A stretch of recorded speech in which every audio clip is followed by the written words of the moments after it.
Thank you, everyone, and welcome back.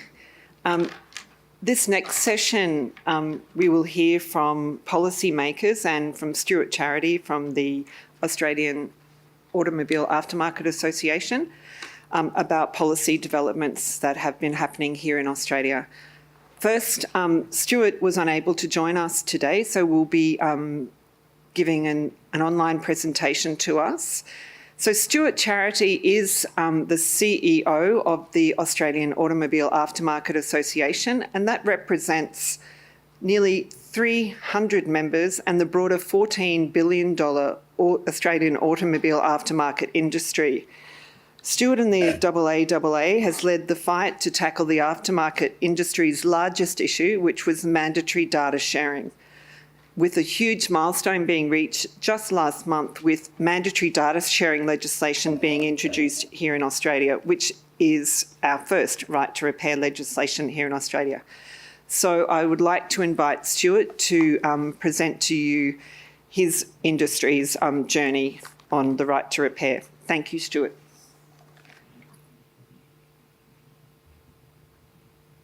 Well, good morning, everyone. Just before I start, I'd like to congratulate the committee of the Right to Repair Summit on this terrific initiative. I only wish that I could have been in Canberra with you all today. Unfortunately, as it has many times over the last 14 months, COVID's got in the way and we were unable to travel up to Canberra, but I look forward to catching up with you all shortly live on the Q&A once the presentations are done. Today, my presentation will be on the mandatory data sharing law that has now been introduced and passed through the Australian Parliament. In fact, it passed the Australian Parliament just a few weeks ago on the 17th of June and went through the House of Representatives 8 weeks before that during March. I'll talk a little bit about the operation of the law in a tick, but essentially, it's being enforced by the ACCC, and in fact, there was a budget allocation this year for nearly $10 million over 5 years, and there are significant penalties for breach of the law. In fact, it's up to $10 million per company per breach, so the law has a lot of teeth, which is fantastic. Now, I know, as I say, I won't go into a huge amount of detail on the law today, but happy to take questions on it or send you follow-up information and so on. Instead, I'll focus the majority of my presentation on our journey because this was a significant achievement. It's the first right to repair law in Australia, and it was a 10-year journey. So it took us a decade to become an overnight success, and there was a lot of hard work and a lot of learnings along the way, and I want to share some of those with you today because I think even though we'll talk about automotive repair and service specifically, I think there are a lot of learnings in other sectors, and one of the important things about this forum, I believe, is having other industry sectors being able to leverage and share experiences. But before I do that, I just wanted to set the scene on why I believe automotive repair and service was first cab off the rank with right to repair legislation in Australia. And I fundamentally believe it's because of a number of reasons. One is that the car is a unique consumer product. There's nothing like it in any other sector. And it's because its attributes. It's you know, when you're buying a car, they're very expensive. In fact, they're often the second largest purchase a family will make outside of their family home. So quite a big capital investment. They're very technologically advanced, and I'll talk about that in a tick. But they're also, they have some unique obligations as well. As you all know, when you buy a brand new car, if you do not follow the manufacturer's specifications and service schedule, then you essentially forfeit your consumer rights over that product. So, and with most cars, there is a requirement to service that vehicle twice a year to maintain your warranty on that vehicle and your consumer rights. The other area is that, and this is a safety-related area for the safety of you and your occupants, but also other road users, there's a legal obligation to keep your car roadworthy, and again, requirements to make sure that bald tyres are replaced, that headlights are fixed, and so on.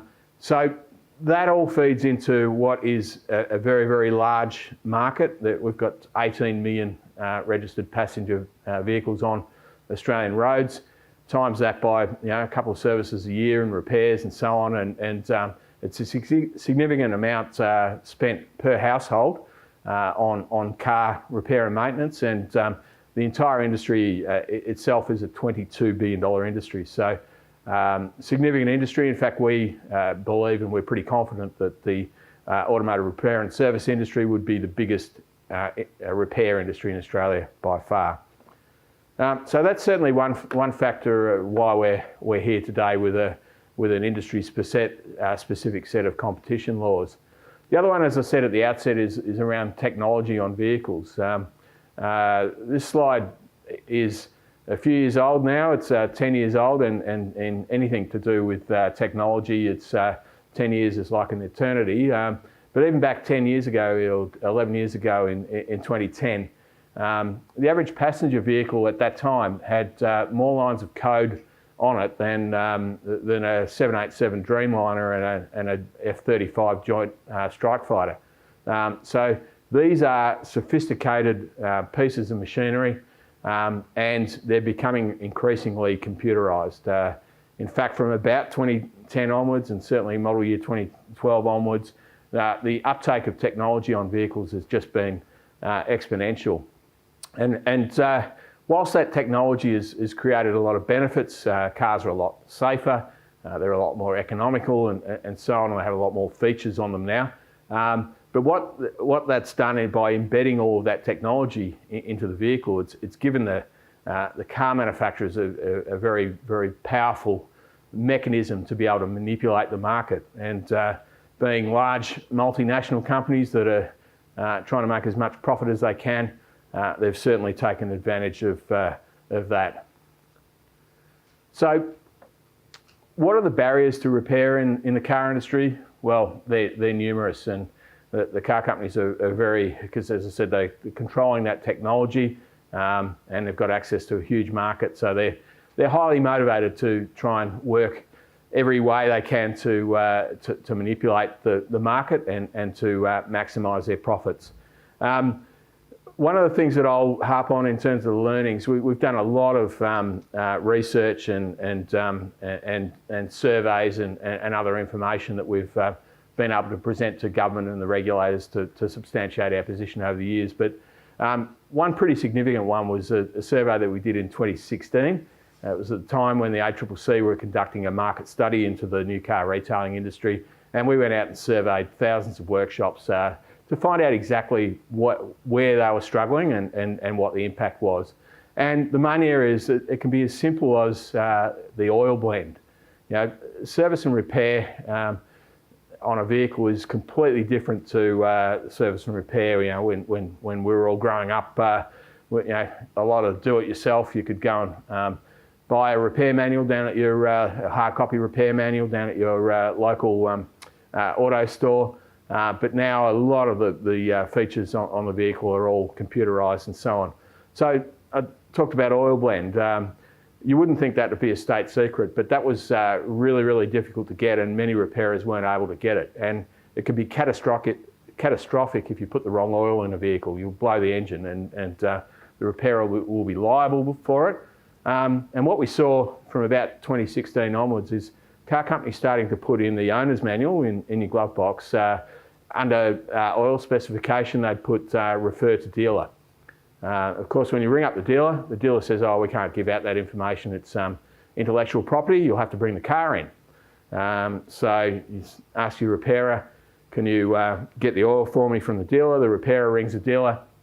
Dealer says, oh, we don't sell that in retail packs. You have to tell the customer to bring the car in. That's a very simple way of withholding information and manipulating the market, and certainly the car companies have used that. But it's a lot more sophisticated than that. The repair process now involves scan tools. So the first thing a repairer will do when your car comes in is not start pulling it apart. They'll hook it up to a scan tool, and the car will self-diagnose and tell the technician what they'll release. The car will put up a whole lot of fault codes if there's something wrong, and then that allows the technician to be able to diagnose, repair the fault, and then clear the codes. Problem is that the car companies are controlling that process now, so they're not providing information to be able to diagnose what the codes are. Often the codes will be greyed out and so on. So that's creating huge issues. Also, we're increasingly seeing that when technicians are replacing parts on vehicles, they're required to put in an initialisation code. Might be an 8-digit code or whatever. Again, that can only be done from the dealership or by the dealership. And the dealer has to have the car physically in their lot. So what we were seeing and what we're increasingly seeing is a repairer who's qualified, has all the tools, and has experienced staff and so on, undertaking a repair, getting right to the end, and then finding that they can't restart the vehicle because they haven't got the code. So then they're having to put a vehicle on a flatbed truck and send it to a dealership to get a code put in. And often that dealership will make them wait a week or 2 weeks. Waste of money, waste of productivity, and makes the repairer look bad in front of their customer for no reason. And the final thing we're seeing increasingly is similar to your iPhone. Car companies will do tweaks on vehicles or upgrade the systems on a vehicle through a reflash of the software. Again, though, they only send that information about the reflashing out to their dealership networks and completely avoid the independent repairers. And often they'll be sending out technical bulletins only to their dealerships. So an independent repairer might spend four hours troubleshooting a fault that's a known fault and there's a known fix from the vehicle manufacturer. Often they won't pass that on to the customer, but it's a waste of productivity and so on. Back in 2016 when we did that survey, 1 in 10 vehicles experienced issues around getting information, and on average it took 4 hours and hundreds of dollars in costs for the repairer to be able to access that information. That was back in 2016. We estimate that it would be 1 in 2, 1 in 3 vehicles now, and it was increasing exponentially as the technology on vehicles was increasing. So something had to be done. I talked earlier about the ACCC, and this is what was done. We and others lobbied for the ACCC to investigate what was going on in the industry. And one thing the ACCC do very well is they follow the money. And in this new car market study, that's exactly what they did. Now, this slide in front of you shows that whilst we've established that the car company have the technological power to be able to manipulate the market, this shows the why. Why would they do it? As I said, a $22 billion industry, and this is straight out of the ACCC Market Study. And what it shows is that the average gross margin on service in a dealership is 64%. 21% on parts, that's fairly reasonable, but it's a 64% that really stands out. But the other figure that really stands out here is this is a new car dealer. Look at the margins they make on a new car, 7%. It's almost, this reminds me a lot of the inkjet printer industry, that the printer's almost the loss leader, and they make all their money selling you the cartridges or the coffee machines, similar. So this is what alerted the ACCC to the fact that there was a problem in our industry, and they looked at this. They looked at the margins, and you extrapolate that out on the overall turnover of the industry. You look at the technological advantage they have and the commercial imperative they have, and the ACCC quite rightly found that there was a market failure here and that it wasn't going to resolve itself, and because it was causing a loss of competition and consumer detriment, that there was a role for government to play in regulating the industry. So we got our legislation as a direct result of that ACCC recommendation. And essentially the legislation is an amendment to the Competition and Consumer Act. It's the first one that's ever been done for a specific industry. So there's a set of specific competition rules governing our industry now. So the legislation itself, even though it has gone through Parliament and it is law, it will be fully operational from the 1st of July 2022. So there's essentially a 12-month phase in. I won't go into a lot of detail on the legislation, but essentially it's principles based and we support that. So it talks a lot about what you're not allowed to do. And most importantly, car companies are not allowed to withhold information that they would normally share with their authorised dealer networks. They're not allowed to withhold that to independent repairers. They must provide it in the same form, same function, in the same timelines that they do with their independent repairers. And importantly, the scheme design includes an industry body, and that industry body will play a key role in operationalising the scheme. So they will provide the function of educating the industry on what information is available and where to get it.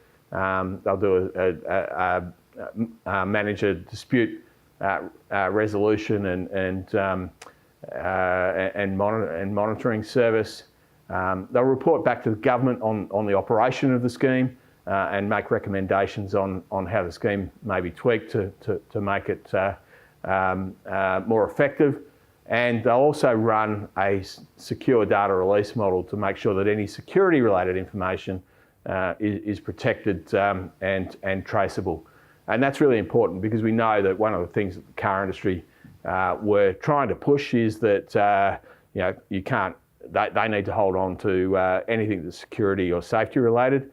And if they had have got basically agreement from the government to do that, they would have tied everything to security and safety. And it's logical, anything on a vehicle could be tied to safety. So they have to share security related information. Now this information is not free. Repairers have to pay for it but it's on fair and reasonable commercial terms. And there is a very comprehensive definition in the legislation of what that means.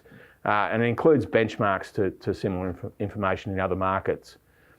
And I think one of the most important things is that it gives a flexibility for the Minister of the day to make changes to the legislation or the scheme rules if they identify that there are activities underway that are designed to frustrate the scheme.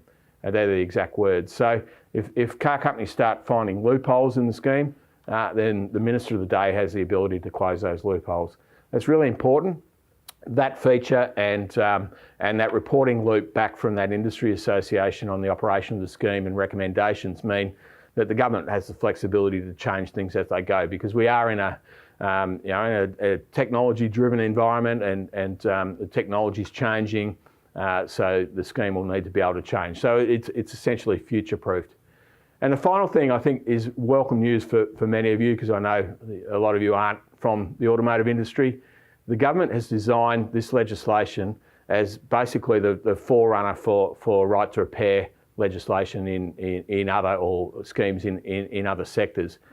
It's essentially designed so that they can piggyback straight onto this legislation.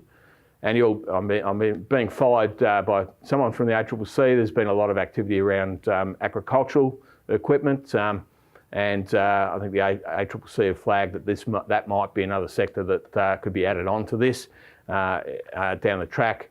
But essentially, it could the scheme could be adapted and for many other sectors. So that's certainly welcome news for everyone. This is a slide that we like to use. This is the kind of David and Goliath battle that we've been taking on, and I wanted to talk now a little bit more about our journey and share with you some of the insights and some of the learnings that we've had over that long 10 years. And make no mistake, the car industry are one of the most powerful and influential lobby groups going around. They've got lawyers at 1,000 paces. They're very well financed, and and they're very good at getting their own way. So we've come up against them, and we've won out in this case. But there's been a lot of steps to it, and I wanted to give you really just narrow it down to what I think were the key reasons why we got the outcome we did. First of all, we were very, very clear on that this was a consumer issue. This was about the consumer's right to choose who repairs their vehicle and what parts are fitted on it. In fact, our tagline for the campaign was "Your car, your choice." So we believe you buy the car, you should be able to have it repaired anywhere you like, and that repairer should have all the information they need to be able to conduct that repair effectively.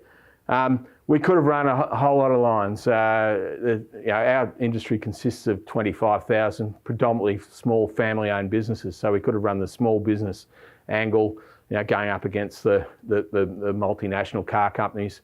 We could have run on the economic input that our industry make.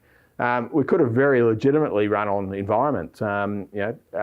If you create a situation where cars can be conveniently and economically serviced regularly, that's great for the environment from an emissions point of view, from a fuel economy point of view.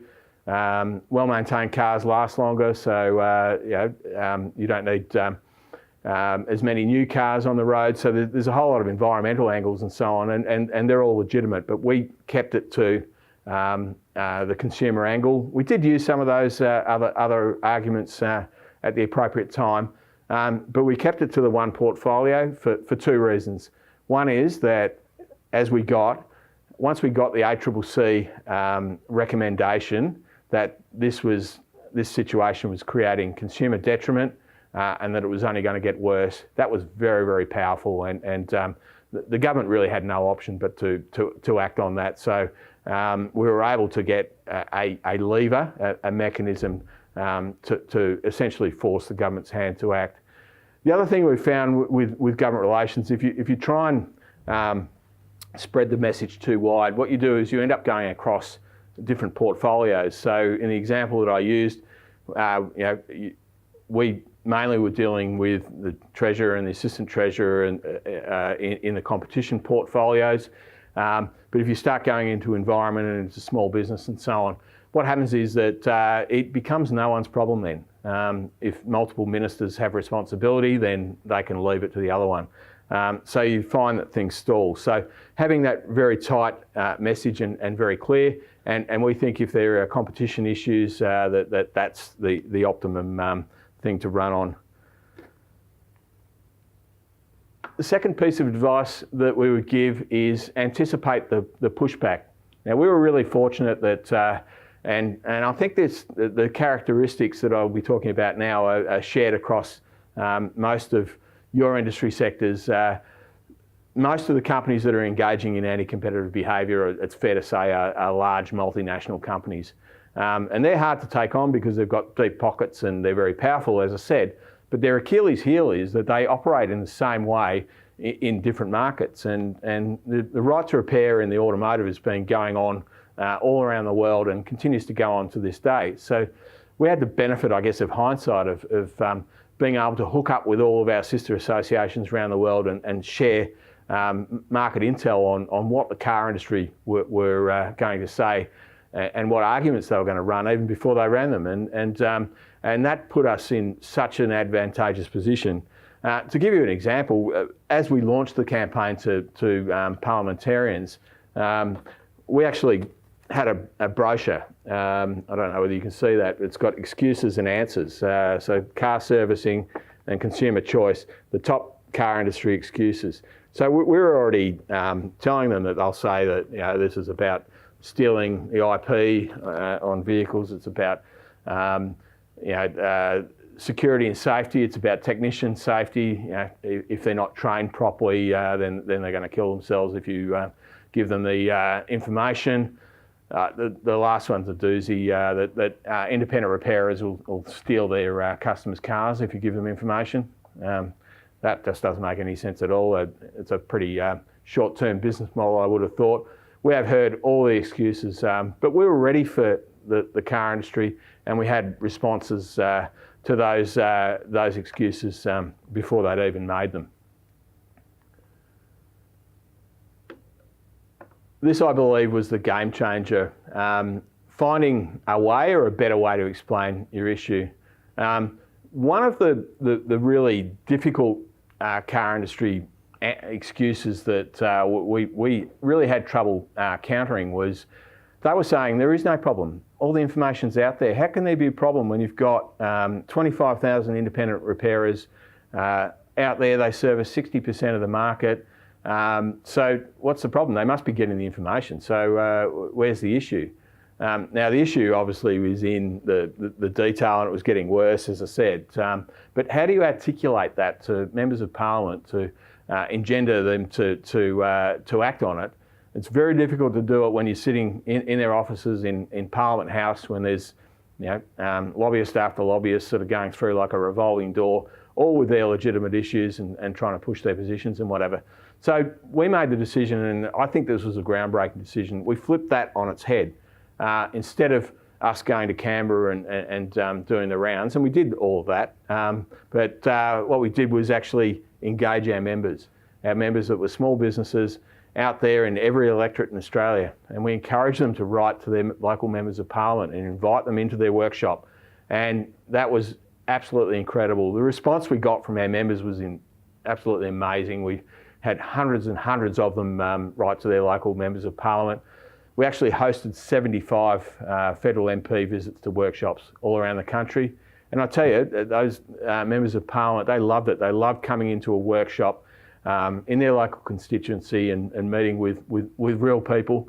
And our members were amazing. The way they articulated what the issue was, how it impacted on their business and the future of their business, but most importantly, how it impacted on their customers, which were all constituents of these electorates. And I tell you, not one of them came out of those workshops in any doubt about the issue and about the need for action. And that is why our legislation sailed through the Parliament. In fact, there were 2 hours of debates from all sides of Parliament supporting the legislation. So we had unanimous support, and it was because of this grassroots campaign. So what did we learn along the way? Well, from our industry perspective, banding together makes us very, very strong, and we can take on the most powerful, one of the most powerful lobby groups in any industry sector and win, because we're stronger together and we're stronger when we think. And I believe we're stronger as a right to repair community, and we're very, very keen now that we've got this legislation through to assist other sectors in our learning so that we can all be stronger together. That engagement model, that grassroots engagement by our independent repair workshops was just incredible. The impact that it had on members of Parliament, but also the loyalty, like we essentially brought them into our campaign and made them part of it. And the loyalty that we're enjoying now is incredible. So, if you are a membership association or whatever, or you're part of an industry that has one, bring the industry together through your industry association, and have faith in each other and back each other, and you'll be amazed at the results that you can get. One of the things that I've always said is that I've always been glad that I've been on this side of the fence, because we're actually telling the truth. I'd hate to be the car industry lobby, being told what arguments you've got to run, and having to basically make it up as you go. So it's easy to be on point. It's easy to be consistent when you're actually telling the truth. And the final thing to say is that you have to have evidence and data. And they're different. So we had to have, in our case, we had to have make, model, time of day, workshop, what the issue was, and so on, down to that level. But we also had to have that high level data to show that there was a systemic issue. And we had to have persistence. Wow, Leslie Yates, our government relations manager, and I, we 10 years of our lives, and that wasn't the only thing we were working on, but 10 years of our lives, so many trips to Canberra, so many workshop visits, so many letters, and we just kept going. And we knew how important this was, and we knew that failure wasn't an option, because it would have basically spelt death by 1,000 cuts for our great industry. So we just kept doggedly going on and so on. And in the end, we got the result. And probably one of the proudest moments I've had is as the legislation went through the House of Representatives, Andrew Lee, the Shadow Assistant Treasurer, had just got off his feet, and after I think 5 of his Labor colleagues had all supported the legislation. And I sent him a text message to thank him for everything that he did. The opposition and the government both were tremendously supportive of this, but I sent this text to Andrew Lee, and he responded and said, your association set the benchmark for advocacy. You're polite, you're doggedly determined, and you're fact-based. And I think that's the best compliment we can get. I'll end with a quote from David and Goliath, and we very much believe this was a David and Goliath battle. The car companies could outspend us, but we had grit, and we just kept going and going and going, and in the end, we got over the line. Now, the funny thing is that this is a pretty historic moment, but this is not the end of the war. We might have won that battle, but it's not the end of the war. And a lot of people say to me, now you've got this, what are you going to do now? I can tell you that technology is moving on. The car industry aren't going to sit on their hands. They'll have to cop this, but they're already working on telematics, which is wirelessly connected vehicles, and a whole lot of other things to try and lock us out into the future. So, and we'll keep going. We're now emboldened by this, but we will keep going, and ultimately, truth and consistency and effort will overcome even the most powerful lobby groups. So can I just finish today by expressing our gratitude to the entire Right to Repair community, and specifically to Professor Leanne Wiseman, who has been absolutely tremendous success to us, support to us. She's written numerous submissions in support of our campaign, and has been a great advocate for change in our sector. And we do feel part of this community. We're facing many of the same issues, and we're fighting against the same vested commercial interests that will try and prevent our ability to repair, reuse and repurpose. And we're proud to belong to this community, and I'm really grateful for the opportunity to share our journey. Thank you very much, and I look forward to taking some questions during the Q&A session. Thank you.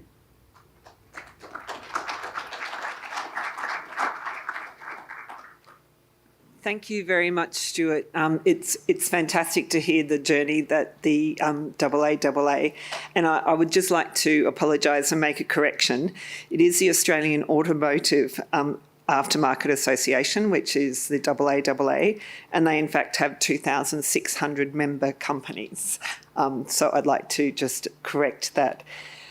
Next, I would like to invite Mark Labelle from the ACCC to come along. Mark is the Director of the Agricultural Unit, and the reason we have Mark speaking to us today is that the Agricultural Unit has just released this year their final report into the agricultural machinery after-sales market inquiry that they've conducted. And Mark, I'll hand it over to you. Thank you very much.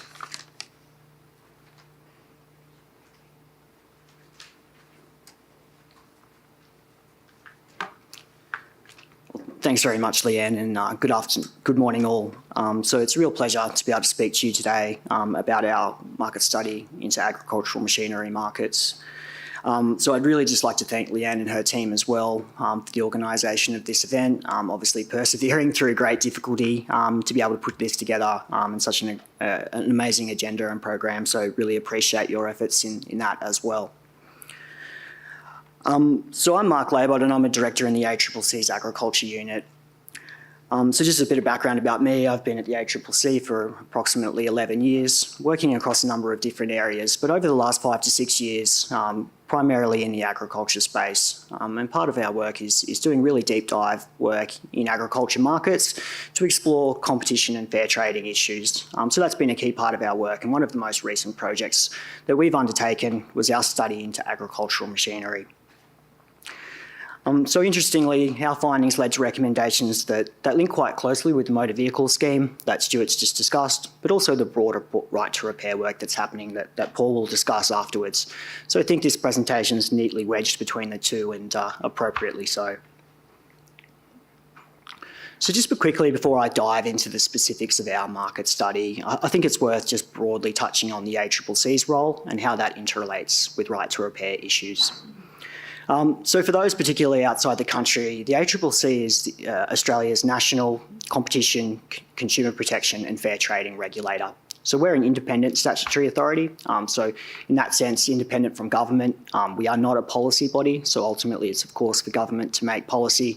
But through these processes, we do make recommendations, particularly in relation to market issues that from time to time, obviously, government adopts to address the issues that we identify as part of our studies.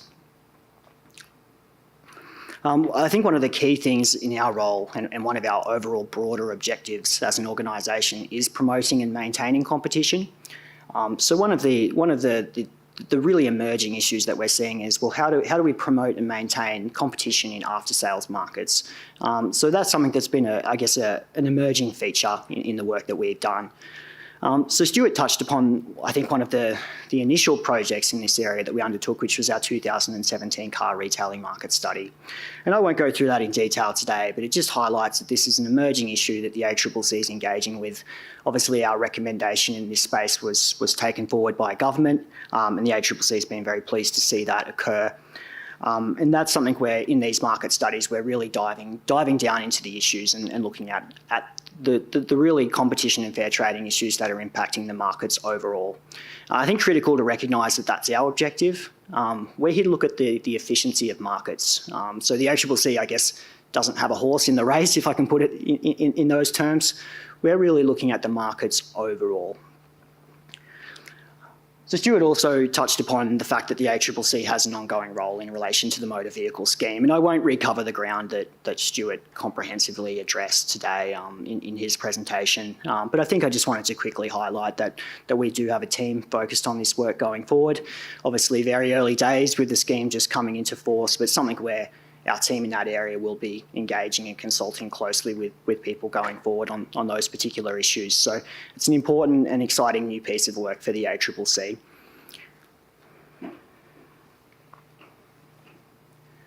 So just jumping into the market study. So I think we really commenced this market study as actually an offline, really small research project. So it was something where, in undertaking that initial research, we realised, actually there's some really significant issues here at play, some issues that needed to be explored further. And what we also realised is that there is substantial stakeholder interest in this particular market, and the issues emerging from issues, particularly in agricultural machinery after-sales markets.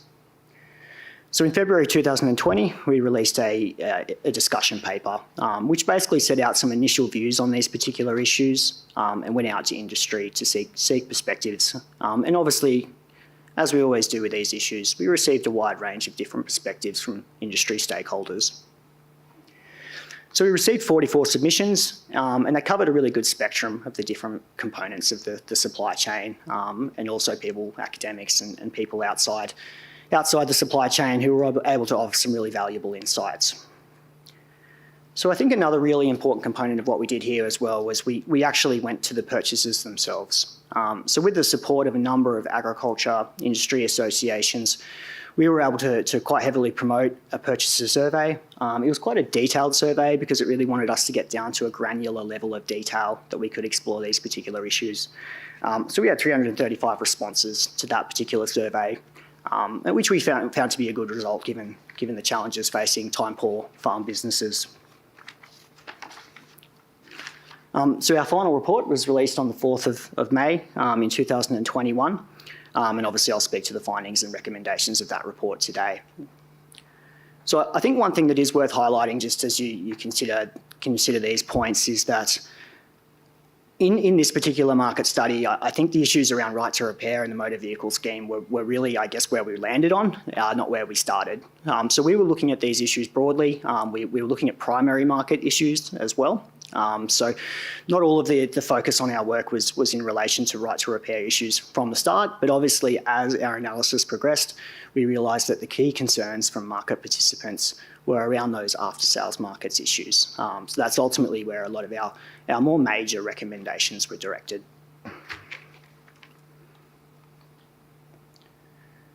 So it's been great that there's already been a bit of discussion about agricultural machinery today. So I think in some respects this kind of question has already been answered. But just to flesh it out a little bit, I mean, why did we focus on agricultural machinery?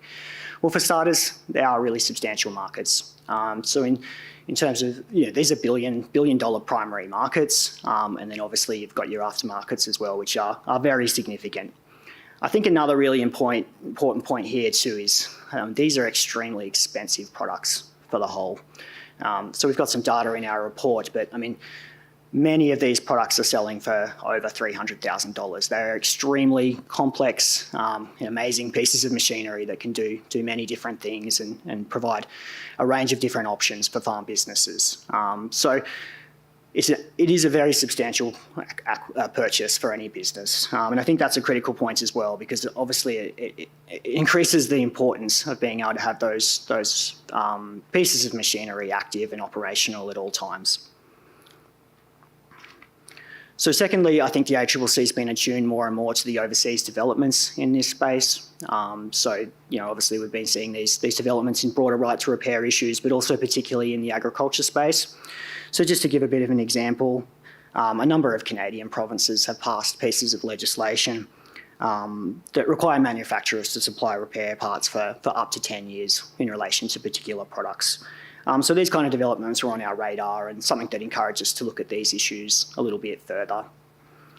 Thirdly, it is an issue where the ACCC has been getting concerns for some time, and really in different spaces. So sometimes it's around specific warranty issues, other times it's more around this kind of traditional access to parts or access to repair issues as well. So based on these concerns and these coming in over a period of time, we did want to just give this a bit more of a detailed and thorough examination.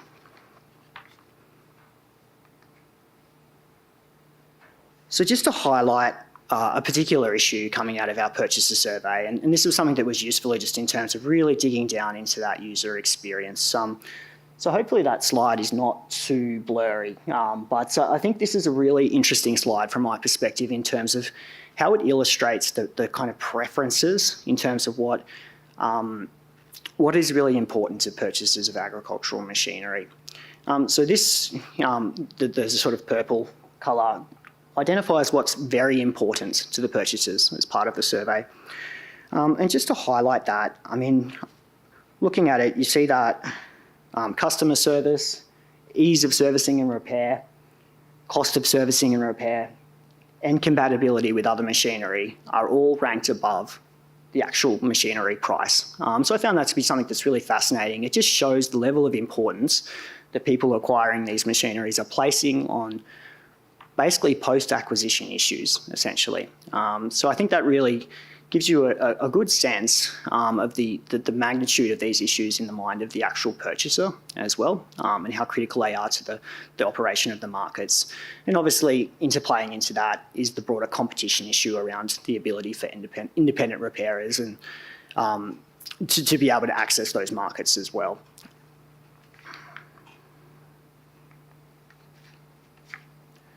So just to dip into the key findings now of our report. So what we identified were basically a number of different restrictions that operate that limit competition in after-sales markets for agricultural machinery and can also impact the user experience of particular products as well. So the first one I'll touch upon there is warranty restrictions. So this is obviously something that's common across a number of different markets, but certainly in some instances, there were warranty restrictions that operated that sought to restrict access to independent services or independent repairers. So that was one of the key issues and one of the key concerns, particularly from the purchaser side in this market study. So the second, look, I'll broadly describe that as technological restrictions. So technological restrictions, I think in this situation, we're describing in a number of forms, but certainly things like access to software tools, technical information, and service manuals, the big ones that came across to us in terms of concerns that were raised. So they were, again, significant areas where concerns were raised about limitations of competition and difficulties experienced by particular users. So a third issue that's slightly different, but I think still highly relevant, is issues around data. So again, a number of concerns were raised about the control over and use of data, and particularly transparency in that space, and interoperability across different types of machinery. So that can be machinery across different brands, but also machinery of the same brand, but across different age profiles. One I haven't got listed there, but that was another key concern, was just the general operation of warranties, and we've heard a bit about that today as well. But there were certainly concerns about just general restrictions around time, length and scope of warranties as well. So I think an interesting component of the discussion on machinery, agricultural machinery as well, is that in a lot of instances, your consumer guarantees will run in parallel. So in Australia, consumer guarantees offer statutory protections in relation to consumer products that are purchased. But in the vast majority of instances, those protections are not going to apply to agricultural machinery, because even with the recent changes to bump that number up to $100,000 per purchase, the reality is that the vast majority of these type of products are going to be above that threshold. So just to dip a little bit more into the restrictions, and there's some interesting ones here, and actually some interesting examples have already been touched upon today, so I think that's highly useful in kind of bringing that out. So one of the big ones is around diagnostic software tools. So these kind of tools essentially are required in their repair and analysis of faults in relation to a range of different type of products. So basically that creates a lot of problems in terms of independent repairers trying to read and interpret fault codes in particular. So just to go to a bit of an anecdotal example, but certainly we've had a number of different concerns raised with us about small parts, so things like sensors or lights, and basically an inability to be able to operate the machinery based on a very small component of that particular machine not operating. So obviously that's going to be different from product to product and machinery to machinery, but certainly a number of those concerns were raised by the operators of the machinery. I think Shane in his opening address touched upon a fantastic example as well, and one of the big concerns too is that obviously it's not only the issues with the machinery itself in this space, but it's the potential knock-on effects as well. So he used the example of a farmer who's in the middle of harvest who might have a critical piece of machinery down. And the cost for a farm business who, for example, may be harvesting once a year and that's their entire income for for that particular year, it can be critically important. So we had mixed reports as part of this about time delays and things like that in relation to access to services and repairs, but certainly there is significant risk in relation to those issues. I think just another critical point as well is coming back to my point about the consumer guarantees not applying. Certainly a number of these restrictions obviously continue to apply outside a warranty period.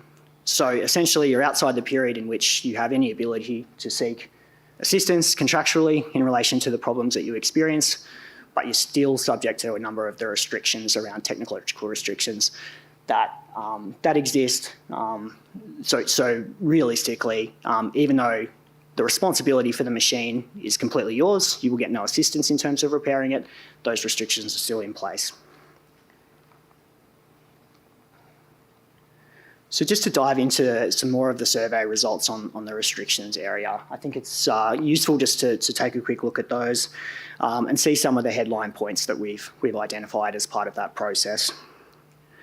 So first, I think one of the big ones that jumps out for me is that nearly half of the respondents identified situations where they'd had limited or no access to tools or manuals. So that's obviously a major issue in this particular industry, and something where significant concerns were raised with the ACCC. So adding to that, you can see that about a quarter of the survey participants had identified situations where they'd had limited or no access to spare parts. So again, a significant number. And I think third, identifying that about 17% of participants had issues with machinery only recognising specific parts, so genuine parts as they're described in the industry. So when we highlight these situations, we look at these restrictions, we consider additional restrictions in relation to warranties, and it creates an overall picture where there are a number of barriers in place to that competition in after-sales markets.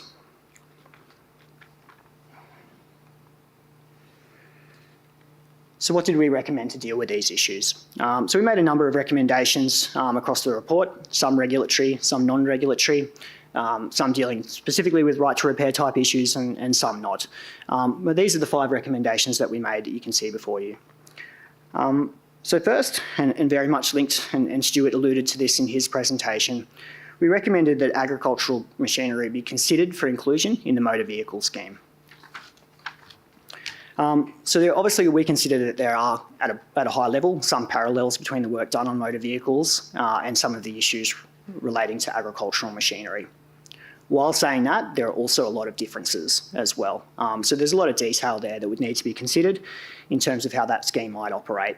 So essentially what we've recommended is that it be considered for inclusion in the scheme at the first review of that scheme, noting obviously the scheme was quite progressed when we actually released this particular report.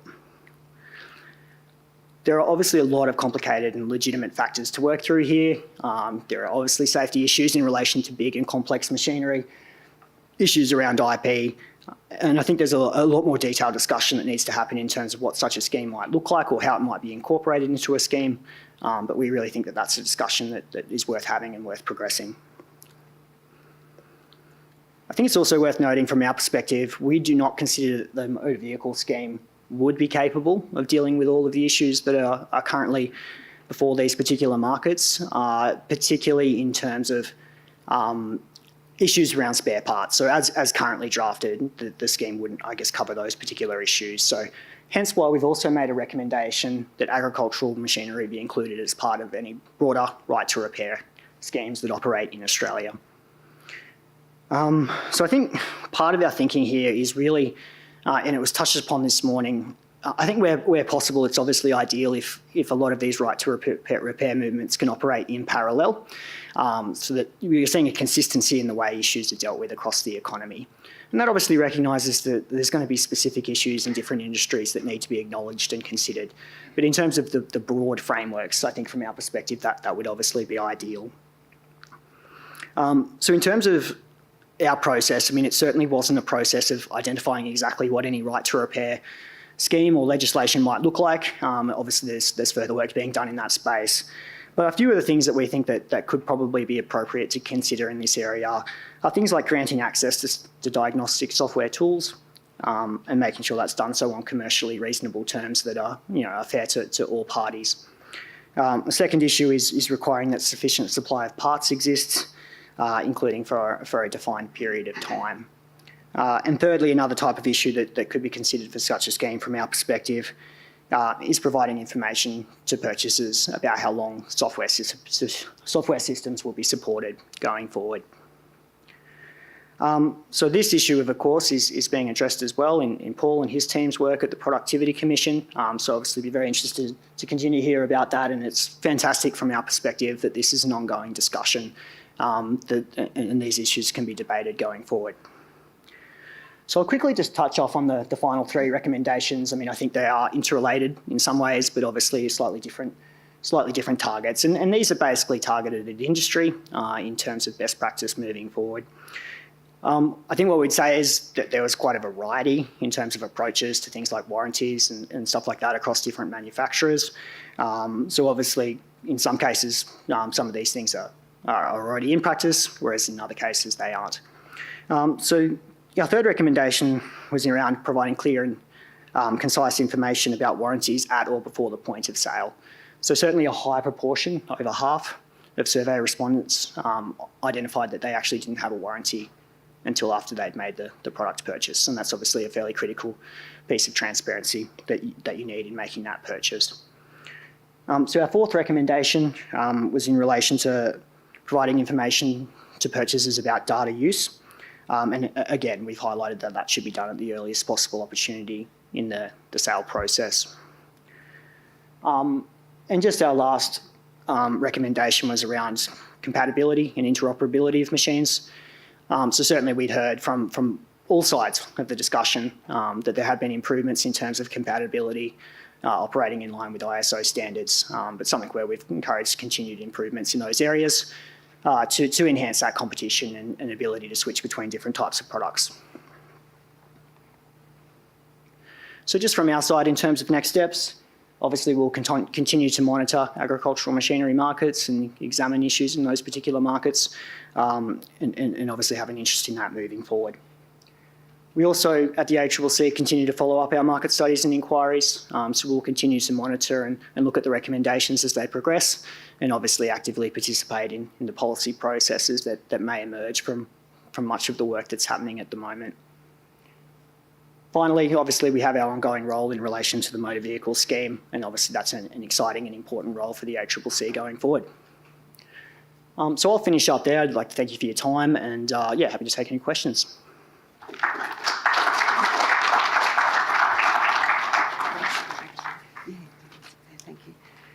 Thank you, Mark, and it's great to hear the work of the ACCC. Next, I would like to invite Commissioner Paul Lindwall from the Productivity Commission to come and speak about the Productivity Commission's Right to Repair inquiry.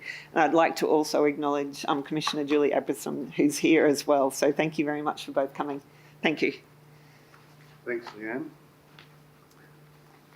Well, it's the productivity, and hello to Julie too, and the team is here too, who can speak to anyone during a break, of course, at lunch, for example.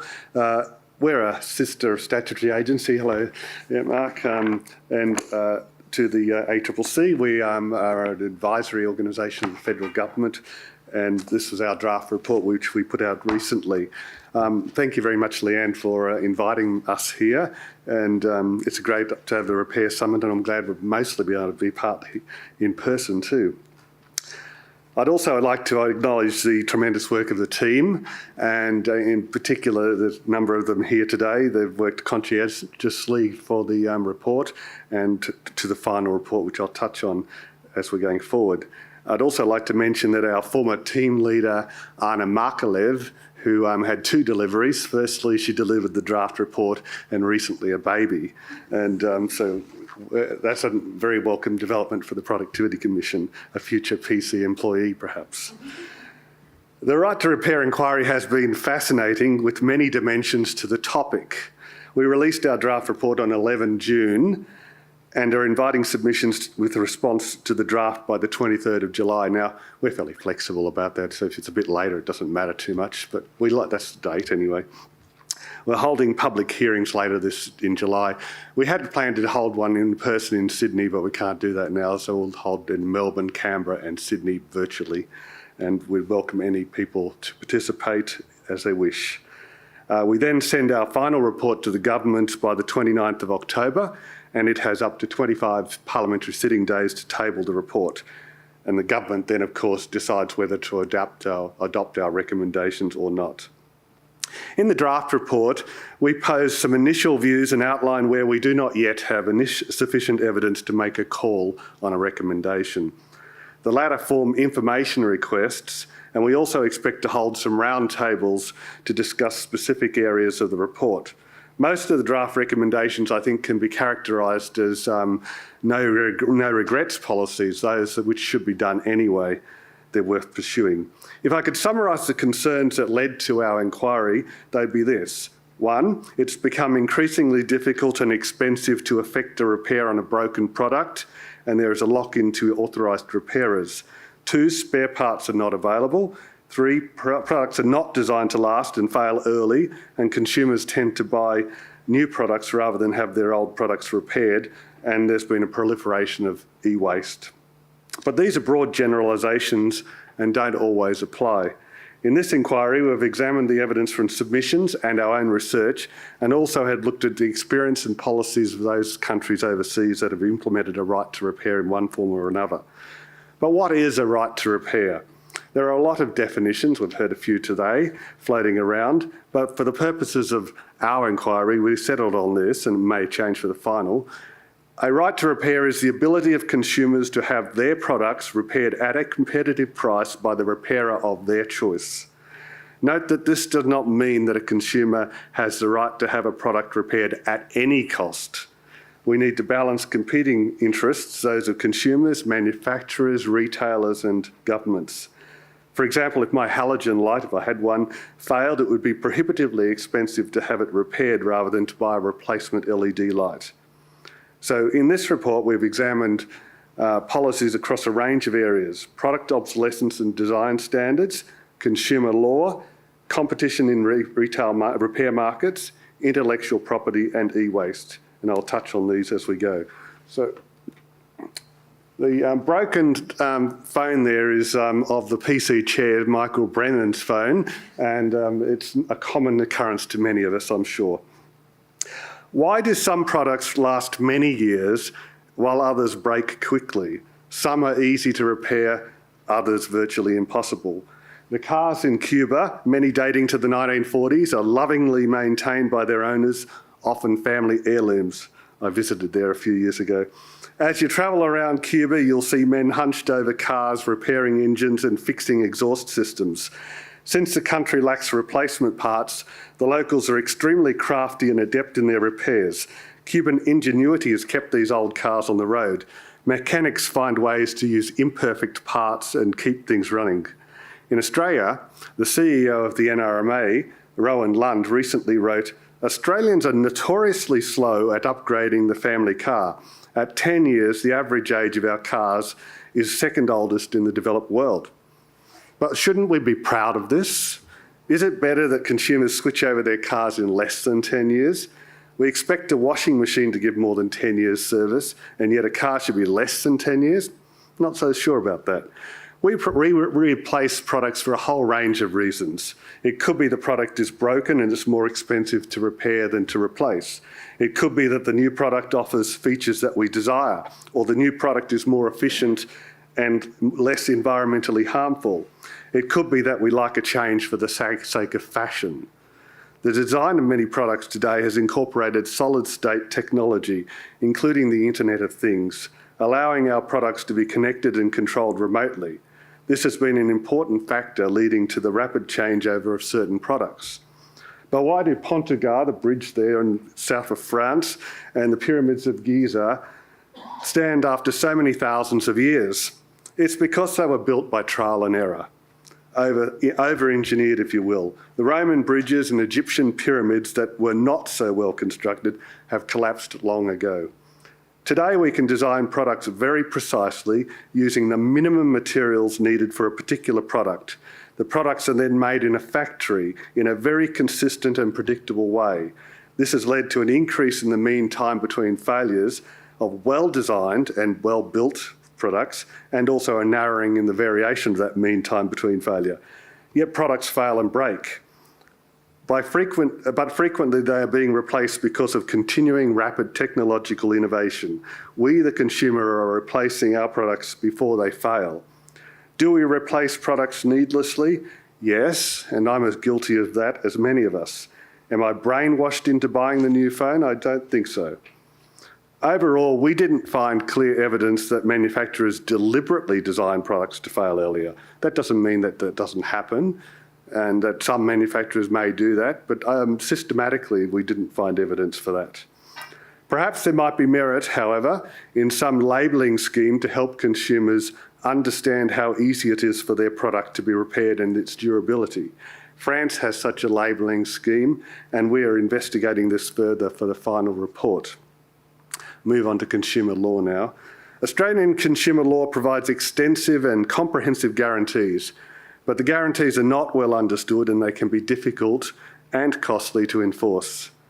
It's important to separate the manufacturer's warranty from the consumer guarantee under Australian consumer law. Warranties cannot supplant consumer guarantees, despite some misunderstanding to that effect. The rights a consumer has under the guarantees are for a repair, replacement or refund, depending on the nature of the failure. The ACL, the Australian Consumer Law, provides that a product will have reasonable durability, but it doesn't define what that means.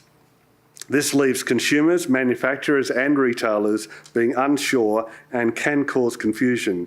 In 2019-20, the ACCC reported over 37,600 complaints about consumer guarantees and warranties.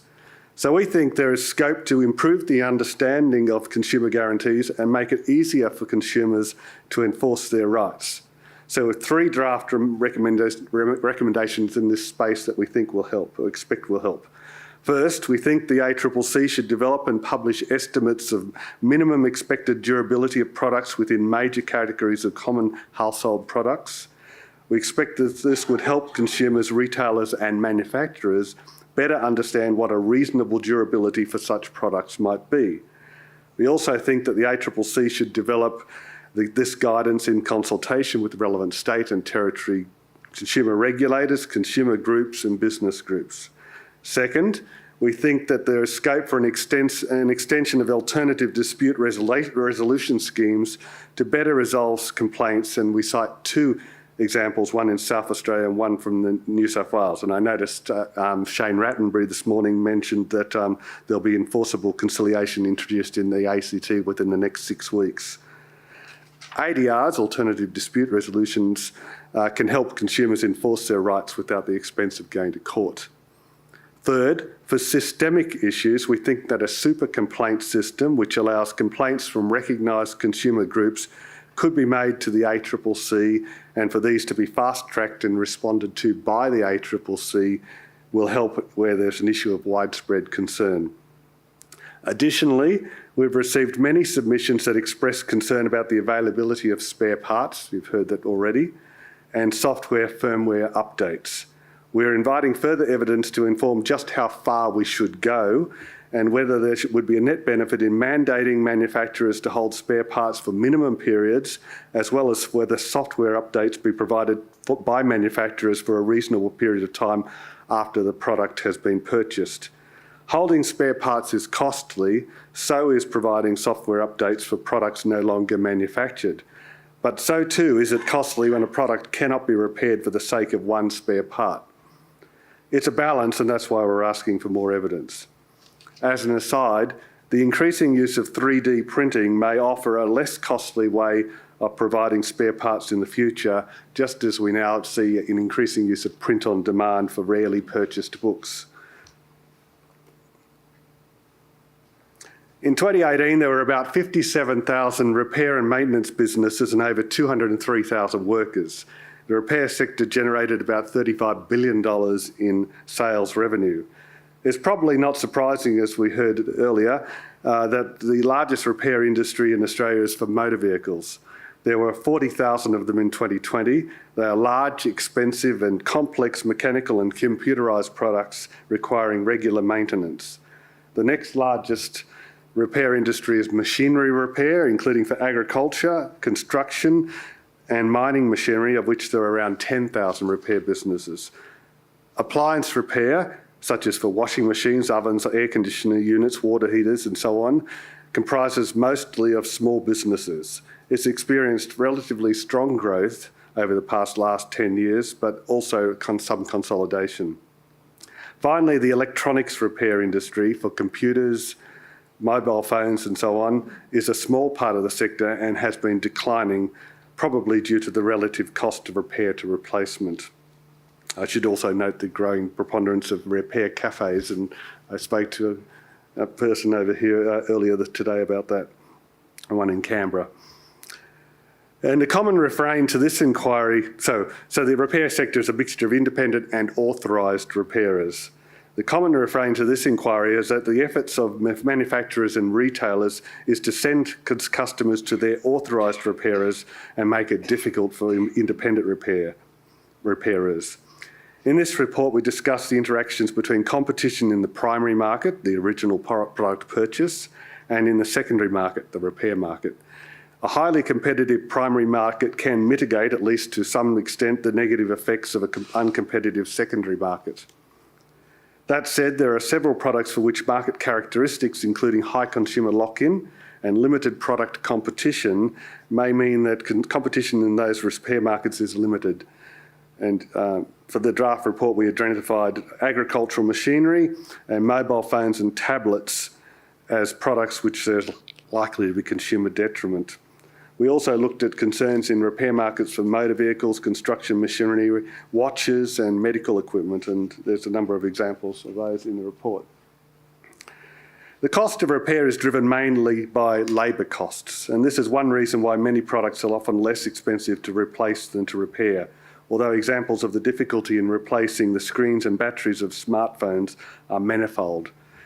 These design features, making repair difficult, are not unique to Australia, and we are a net importer of most of the technology. That said, we're looking at the potential for labelling schemes, as I mentioned before, that exist in France. The labour-intensive nature of repair is such that the relative price of new electronics, and you can see that in the left here, over a 20-year period has declined rapidly in real terms compared to the repair. And that's understandable because it's produced in mass in a capital-intensive form and has fallen rapidly. Aside from potential labelling schemes, there are a number of measures which we propose and wish to examine further to promote competition in the repair sector. And this is about IP. First, should we amend copyright law to provide better access to repair information, manuals, schematics and diagnostic information, which can often be hidden behind technological protection measures, such as digital locks? This could be achieved via a specific fair dealing exception in the Copyright Act for the reproduction of sharing of repair information. Or it could be through a general, broader fair use exception in the Copyright Act, something we recommended in the 2016 Intellectual Property Arrangements Inquiry Report. It's notable that the United States has a fair use exception to its copyright laws. And where repair information is hidden behind a technological protection measure, would allowing repairers to distribute and share tools to circumvent such measures to access repair information be beneficial? That's a question. A step beyond such intellectual property options would be a positive obligation on a manufacturer to supply spare parts, diagnostic equipment and repair manuals to independent repairers. And if we went that far, to which types of products should that apply? What that obligation? We don't make a recommendation on such a copyright and positive obligation options in the draft report because we need to ascertain that there will be a net benefit from doing so. We need to examine potential unintended consequences and the effects of such proposals on the primary and secondary markets. Warranty terms. Under Australian consumer law, the consumer guarantees are not voided if a consumer has their product repaired by an independent repairer. However, manufacturer warranties can include terms that void the warranty after any independent repairs or if aftermarket parts are used. We examined a number of warranties and found several examples of these voiding clauses. But warranty terms cannot displace the consumer guarantees. To make this clearer for consumers, we've recommended that there be additional mandatory warranty text which would clearly state that the entitlements to consumer guarantees under consumer law do not require consumers to use authorised repair services or parts. A step beyond this, which we canvass but do not yet recommend, is whether a provision such as the US Magnuson-Moss Warranty Act should apply in Australia. That is, manufacturers would not be able to void warranties if a consumer used an independent repairer. I'll now move on to the final part about e-waste. As Shane Rattenbury mentioned earlier, e-waste is a growing problem in Australia as elsewhere as more and more products use electronic components. Its share of total waste is currently less than 1%, but over the past 10 years, the weight of e-waste has grown 131% compared to 41% for general waste. E-waste consists of many materials, some of which is valuable and some hazardous. The range of materials changes over time, however, as product design and regulations change. Fluorocarbons found in fridges and air conditioners, for example, have been phased out. And the products which presently make up most e-waste include such things as cathode ray tubes televisions, CRT televisions, which are no longer manufactured. Sustainability Victoria forecasts that solar panels will comprise around 10% of e-waste in 2035, up from less than 1% in 2015.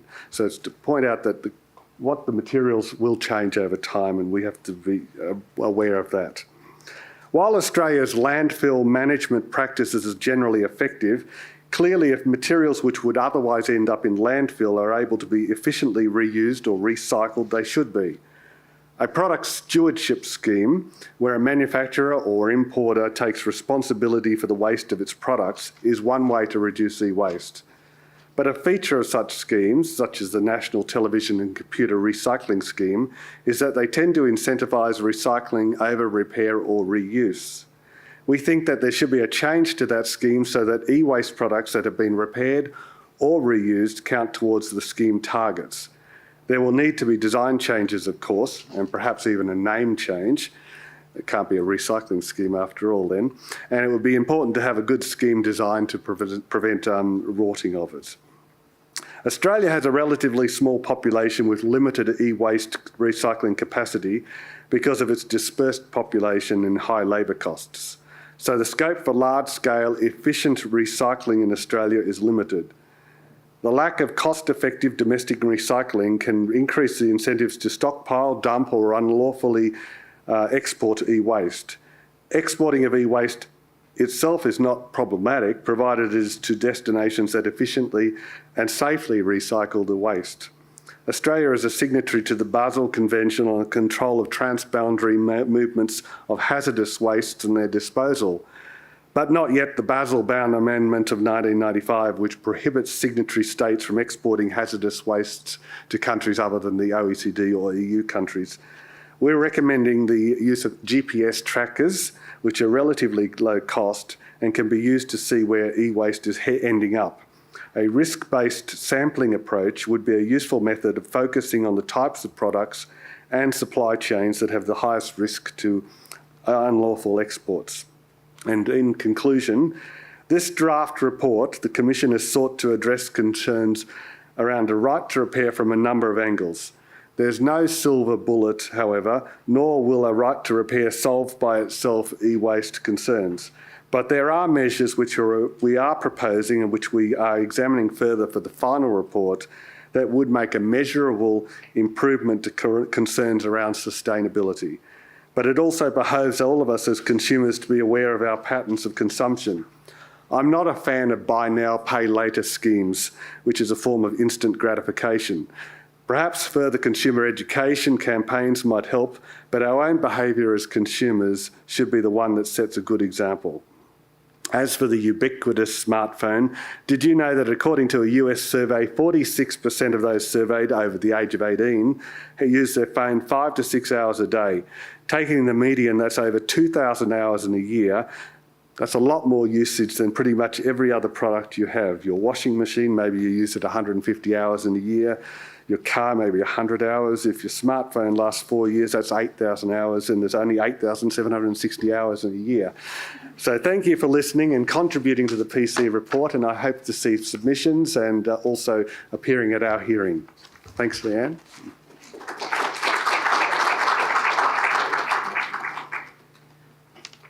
Thank you, Paul. That was an excellent overview of the draft report. We would like to invite Stuart back to join us for the Q&A session. We're conscious of the time. We may eat into a little bit of our lunch break because I think this is the most valuable time when people are able to ask questions. We have a number of questions that have come through, and Anna is going to read them out for the panellists. Thank you. Thank you, Stuart. Paul. Okay, so the first question is from Ken. Is this legislation purely for repair? So I assume this is addressed to Stuart. Is this legislation purely for repair and maintenance, or is access for other third-party aftermarket product service providers enabled, for example, modifications? Look, thanks for the question. Yes, the answer is it is going to include other providers. So the legislation actually defines a repairer as someone that engages in modification as well. So it includes vehicle modifiers. And there are specific arrangements around supply chain, so parts suppliers and scan tool companies and independent third-party providers. So it is a comprehensive scheme that covers all the market participants. Thank you. Another one for Stuart here. Electronic vehicles need much less servicing.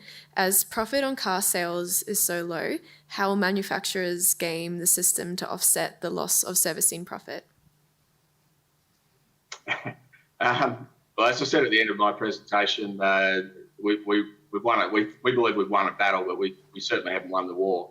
And our biggest barrier going forward is technology. So Kyle talked about in his presentation earlier about there was a Massachusetts ballot around connected cars and sharing of car data, and we believe that's where the battle is going to go. Cars are able now to collect and transmit information around where they are, the operation of the vehicle and so on, but that information is very valuable, and the car industry want control over that information so that they can use it for their own purposes, but also on-sell it to other third-party service providers, which will give them a very, very powerful revenue stream. Our view is that, again, like your car,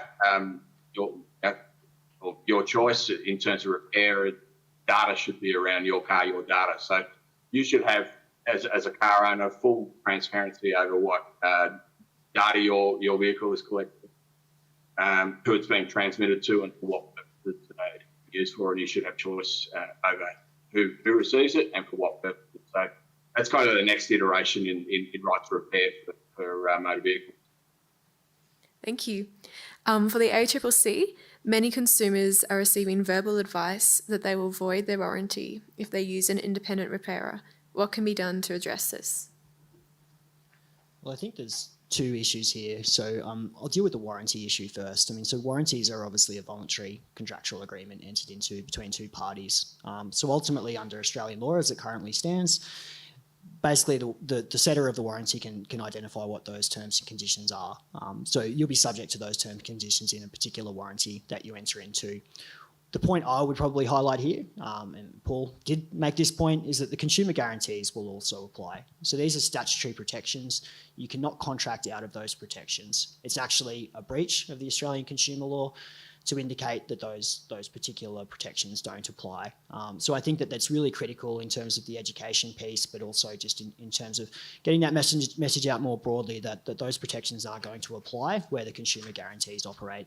So I think two distinct issues, but important to kind of be aware of the way that they both operate. Thank you. Okay, next question. Is insurance going to be mandatory for independent repairers? Where do I stand if a repairer does something that impacts warranty? So we'll just leave that open. I'm happy to have a first go at it, and Mark can probably add to this, but as we've been talking about, there's obviously the manufacturer's warranty and your consumer guarantee statutory rights that operate in parallel, and there's a lot of focus, too much focus, we believe, on manufacturer's warranties, and particularly where they're conditional.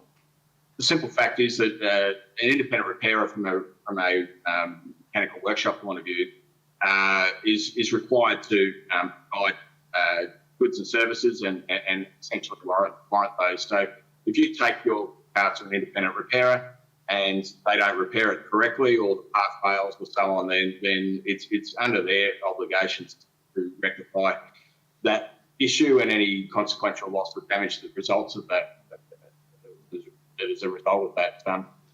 Where there's some complications or some confusion is that manufacturers aren't able to condition their manufacturer's warranties, but often they will tell car owners that if you take your car to an independent repairer or use so-called non-genuine parts, then you void your warranty.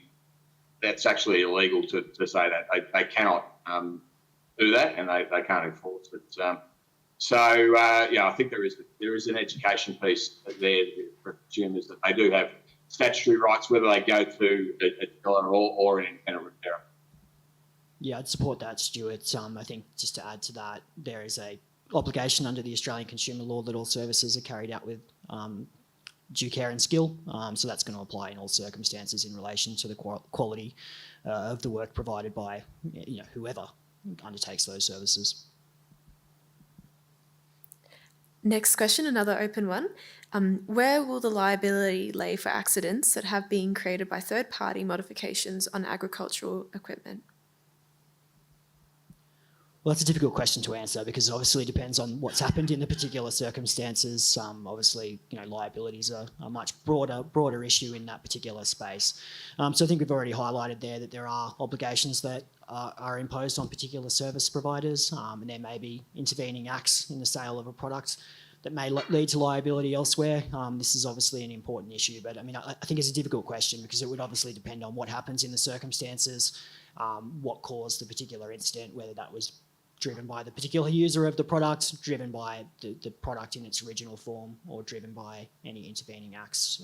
So slightly circumstantial, I think, that one. Yes. Cool. Okay, so next open question again. This is from Kate and it's for Mark. Can the example of Caterpillar, who have a product as a service business model, give us anything that we can implement here in Australia? I'm not familiar with the particular model that's describing. So without speaking about individual companies, I think it certainly is an option. I think in terms of farm businesses in Australia, there's certainly still, I think, a desire to own and operate their own products based on our understanding of how they operate. And certainly some of the concerns raised with us were actually probably the opposite, restrictions around their ability to maintain control over their own data, and essentially products operating like a bit of a license. So I think it's something that certainly be explored, and I think it was discussed earlier. We'll probably see a bit more of a hybrid model going forward. So I suspect that's probably somewhere we might see going forward in this space. Okay, next question. For manufacturers, particularly small businesses, which make efforts towards making available information or parts, what has been done to assist or encourage or protect this?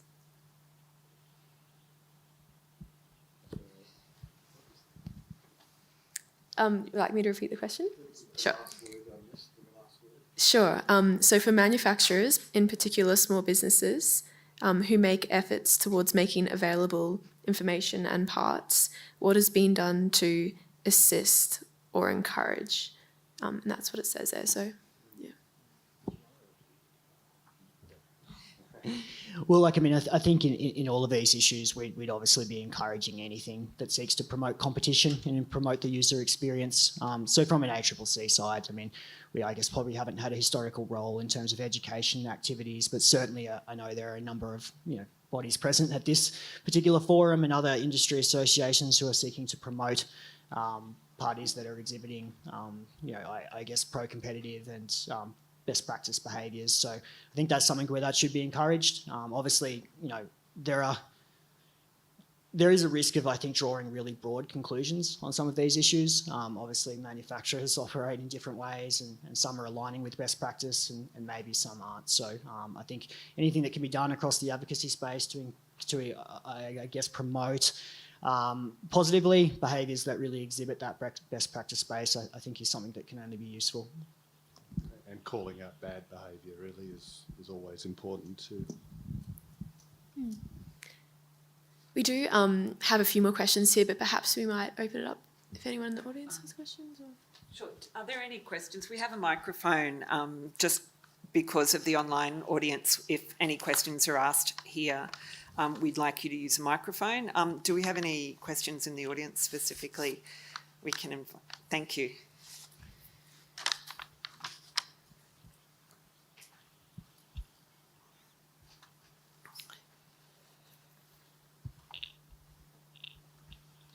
Yeah, hi, my name is Lauren George and I work at the Commonwealth Treasury. I work in the area of government responsible for the Australian consumer law and was actually responsible for developing and drafting the motor vehicle scheme. So I just want to thank Stuart for the presentation today. I just perhaps wanted to make a comment. We'll of course be very interested in the Productivity Commission's inquiry when it is handed down later on in the year. I just wanted to perhaps say to participants that Australia does face a unique set of challenges in our legal system, particularly with our constitution. And I just perhaps wanted to draw out that Stuart definitely made the comment that our legislation did sail through the parliament. That is correct. But it took a long time to get to introduction, and there were a number of issues that we did need to work through. We also have an Australian consumer law that mirrors state and territory law, so we do need to work closely with our state and territory counterparts. So I just wanted to flag for anybody thinking about the right to repair space. We're very interested in it from a sustainability perspective. We obviously think that this legislation is pretty good. You know, I'm a bit biased. It's first of its kind in Australia, but also in the broader Asia-Pacific region. So I suppose I just wanted to make the comment that for anyone out there who is thinking about this space, we do need to think about Australia's specific circumstances. It's not as simple as it is in the US. I would note that their motor scheme is mandatory in one state and voluntary in all the others, and they have had good success with working with the manufacturers to make a scheme that is, you know, standing the test of time over the last 20 years. But we do have a very different set of laws in Australia. I think that's a very good point that you make, and thank you very much for your efforts in drafting that legislation. But we are aware of the complexities in terms of legislating in Australia, and I think that's a very good point that you make. We do have a question here, and I would just like to raise it, Mark, with you in relation to the purchaser survey with the agricultural machinery. Can you give us a sense, and this question is asking really, you've got 335 responses, is what percentage of farmers in Australia? So I think the question is really saying how well did that survey go out, and was it uptake, and what's the data around the responses? Yeah, absolutely. I think it's a good question. So we considered that a significant response in terms of obviously busy farm businesses and promoting that survey. We promoted that survey quite widely through a number of industry associations and others. So in saying that, we obviously appreciate that there are many other farm businesses out there experiencing different issues, and in these type of surveys as well, you can be more likely to hear from people who have concerns. So we obviously acknowledge those issues, and it's only one of the mechanisms that we used in our report to reach our particular findings. I think what's also recognised in our report is the need for ongoing work in this space, and I think that's explicitly highlighted. So obviously Paul and his team are doing some work in that space, and any sort of regulatory response would obviously need to be informed by things like a regulatory impact statement to basically test the broader cost benefits in this space. So I think we think it's a really good representation of the information that's out there in terms of the survey, but also acknowledge that you'd need to do further work to understand more of the detail. Thank you, Mark. I think that's a very good point, and I think, Paul, you'll agree that the Productivity Commission has picked up on this point about the need for continual monitoring and review, and one of your recommendations is that the mandatory data sharing in the motor vehicle industry should be reviewed after a 3-year period, and that will be a really interesting time, I think, to... Yeah, well, we're always... can you hear that? Yes. We're always keen that any regulation be reviewed at particular periods of time or regularly, because factors change. We need to make sure that it's working properly. What was the objective of the scheme? Is it being met at the cost-effective way, for example? Should it be changed in some way? So regular review of regulation and across the board is really important, actually. I think that's a very good point. And in terms of data collection about what's working and what needs improving as well. So I think we have eaten into a little bit of our lunch break, but I think that was worthwhile. I'd like to thank you both again, and you, Stuart, as well, for your contributions and today and your story of your journey. And Paul, thank you very much. And Mark, thank you very much for your time. Thank you. And thank you all for your questions.